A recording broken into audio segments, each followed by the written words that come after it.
So after my announcement that I quit my full-time job as a Lexus car salesman, you guys met me with so many warm-hearted congratulations.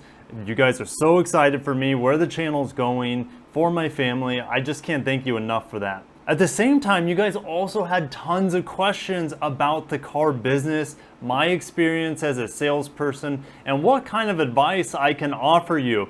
And in today's video, I'm gonna go outside with you with my new vlogging setup. It's the first time I've ever used it, so forgive me if the picture settings are a little off. It's a learning experience. And this is something I could see continuing on in the channel because there's no way I got to all your questions. So let's head on outside and I'll do my best to answer your questions. Jonathan J, what's one thing car dealers may try to hide when selling a used car? Probably the wearables is the first thing that comes to mind. You're going to see them not change the tires. You're going to see them not clean the car the way they should. Most dealerships are not going to give it a full detail like the car deserves. So just keep things like that in mind. Most of them will do the maintenance. You know, if it is a good dealership. Now, if you're at like a mom and pop third-party place, they're not going to do the factory recommended services before. They'll probably just change the oil. They're not going to change a battery, not going to change the wiper blades, like definitely. But that I can make a whole freaking video on just that question right there. Ford Agriculture had like 100 questions. Is it true that mainly old people bought Lexus? Yeah, that's probably true. Why is that? Because old people have a lot of money compared to young people, and Lexuses aren't cheap. So, and I'll just hit on one more from Ford Agriculture. How many people lease their car? Probably about 60 to 70%. Ideally, every dealership wants their leasing numbers to be as high as possible because they have guaranteed customers coming back in about a year. Oh, sorry, 3 years. So that is just a reoccurring wheel of business, and that's how you become really successful as a salesperson. You pretty much have to be in the business minimum of 2 to 3 years and try to convert all of your new car purchases to lease because they'll come back. This is a huge question, guys, a massive question. I'm gonna go this way, I'm gonna go up the hill, as long as I don't get hit by a car. So John S asks, how much can you actually haggle down from vehicle posted price? Thanks, Kirk, love the channel. Thanks, bro, for the support. Minimum 10%, I would say. So here's a little information about my experience. I have a very strange experience when it comes to the car business. I worked at a dealership that didn't negotiate. And being in the car business, that's what a lot of you are going to see out there. Most dealerships negotiate. So I was in a special dealership called a Lexus Plus dealership. Don't negotiate. They don't have any fees. They're kind of like the benchmarks. If you guys are in the market for buying a Lexus, you can look at Lexus Plus prices for new cars and go to a dealer and definitely get a better price to that. They're not going to want to. They're going to be like, oh crap, Lexus Plus has destroyed our margins because it's an upfront price. It's already negotiated, and when you go to another dealership, they're happy they get the business, but they know they're probably not going to make as much money as they normally would.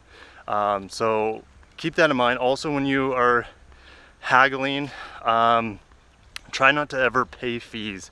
Fees are the dumbest thing ever because you'll spend hours negotiating for a price, and then by the end of it, they're like, oh, here's a $300 documentation fee. Here's a $200 dealer fee. It's insane. So never ever pay fees.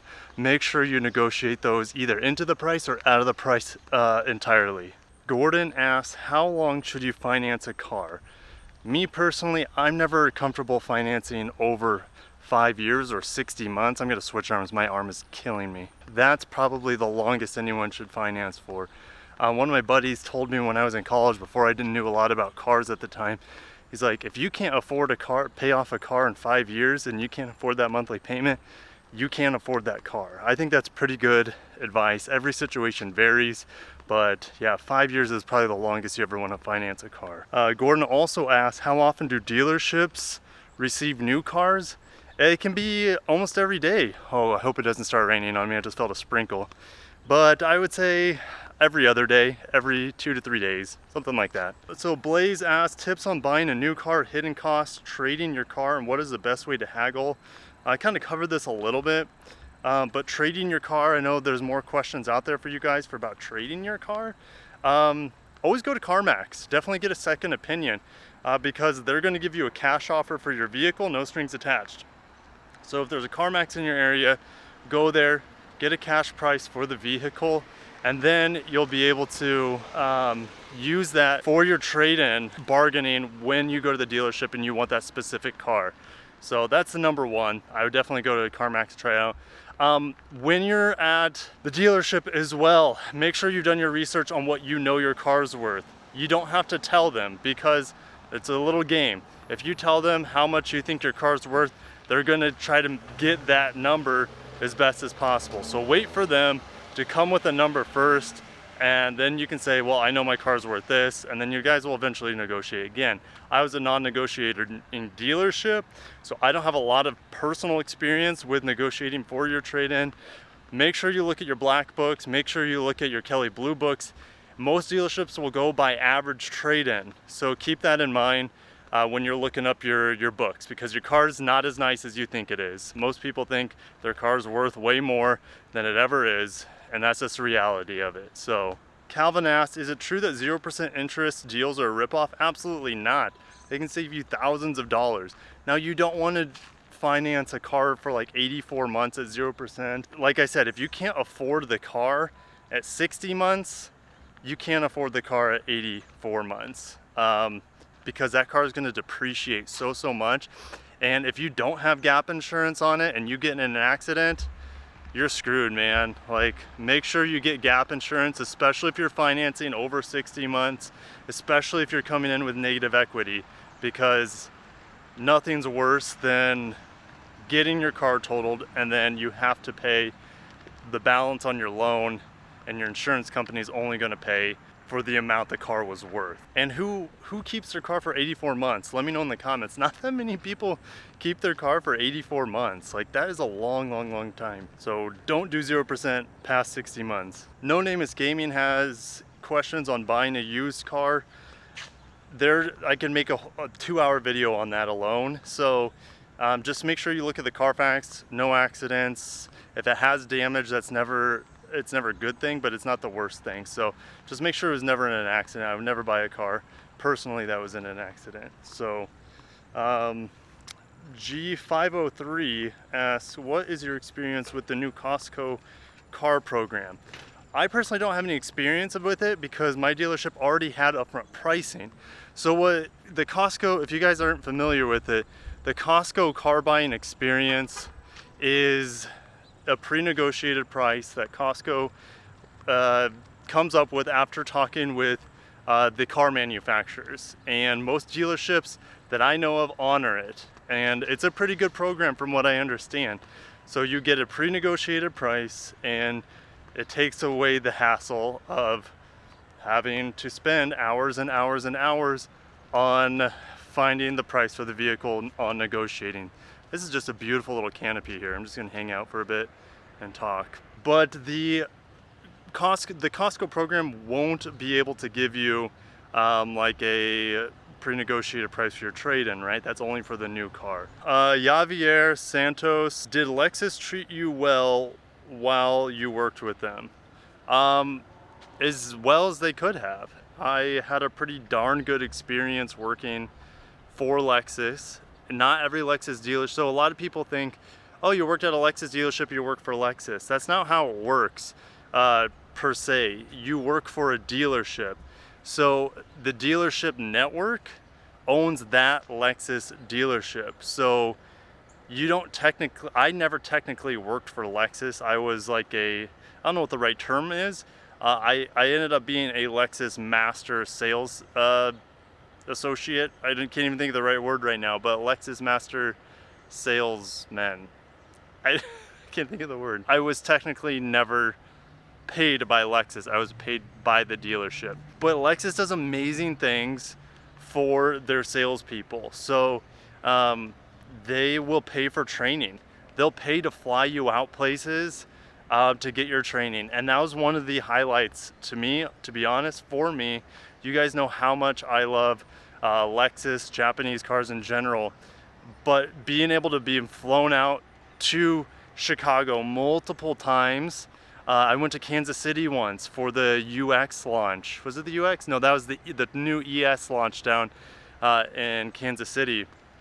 And it was an amazing experience. The food is amazing. The instructors are so good. Like, that was the highlight for me, probably as a salesperson, because I got better training. I learned so much about the cars. Incredible instructors, just an incredible experience. So Lexus's slogan is experience amazing, and they make their events, whether it's just a training event for their sales staff or their workers at the dealership, or it's, you know, the racing course program that you can race courses where you can get trained by Lexus drivers, professional drivers. And that's something I'd like to do on the channel. But yeah, like, working for Lexus was a good experience overall. I learned a ton, and it inspired me to focus my channel on covering cars. So I'm very grateful for that. And if you guys want to work for Lexus, you're very welcome to ask me questions, or even work at a Lexus dealership. You're welcome to ask me more questions about that, because that gets me more excited personally than talking about car sales. I never liked selling cars, and I'm going off the script here because I'm not answering questions, but I never enjoyed selling cars. Every once in a while, you would get a really smooth experience with a customer that was a really cool person that you would like to spend more time with outside of the dealership. You can make great friends. You meet some amazing people in the car business, but it's a ton of work. It's a ton of time consumption. There's a lot of money to be made, but I just never enjoyed selling cars. I enjoyed talking to people, showing people the amazing features of cars, whether it was a new Lexus or whatever we had on the lot, whatever they're there to see. And I didn't enjoy selling non-Lexus cars, really. Lexus, selling a new car was the best feeling, in my opinion. Shoot, I sold a MX-5. That was awesome. I loved selling cars that got me excited. But when I had to sell like a Jeep or something, like, even if it's a nice Jeep, it gets me excited at 0%. So I liked the cars. I liked meeting awesome people, but the whole process of just grinding, call after call, day after day, email after email, text after text, it's just a grind. And there's no time off, dude. There's no time off in the car business. So unless you're a single guy or you're an older guy that doesn't have a lot of responsibilities, I don't know if I can recommend being a car salesman.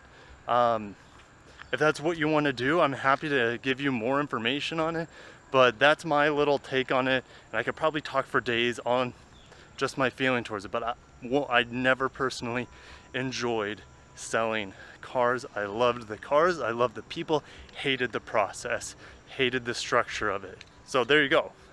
There's my take on car salesman. Geo asks, when a client walks in with their own financing, what is the likelihood of getting harassed? Probably pretty good, especially if you have a slimy salesperson.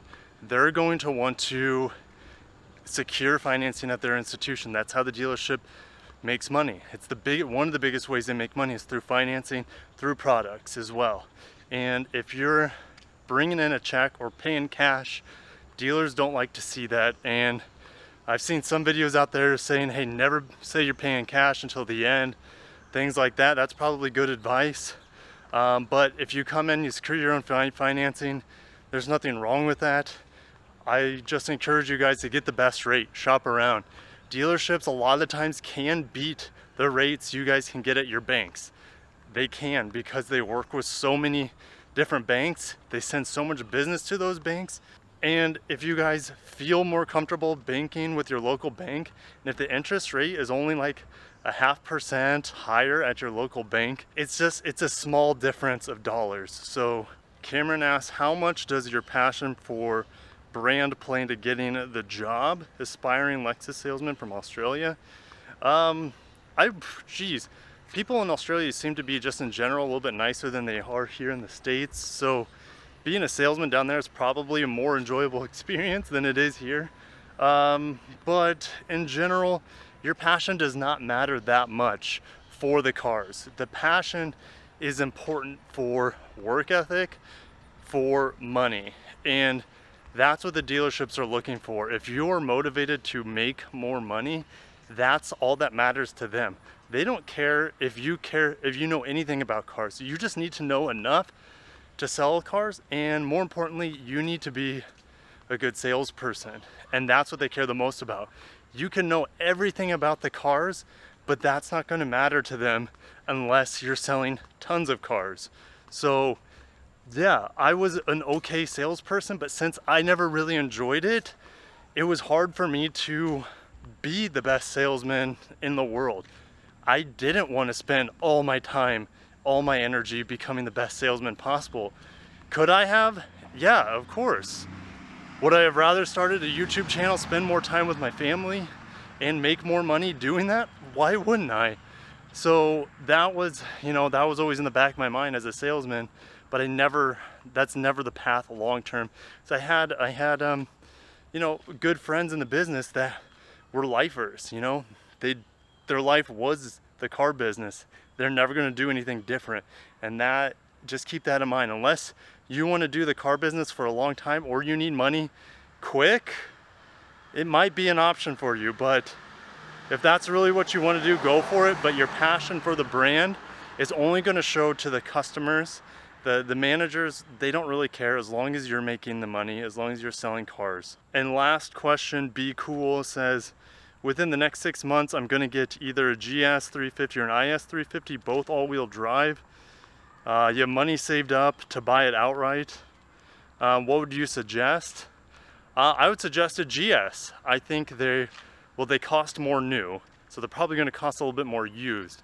But in general, I feel like used GSs in general are in better shape than used ISs, mainly because of the clientele that buys a GS.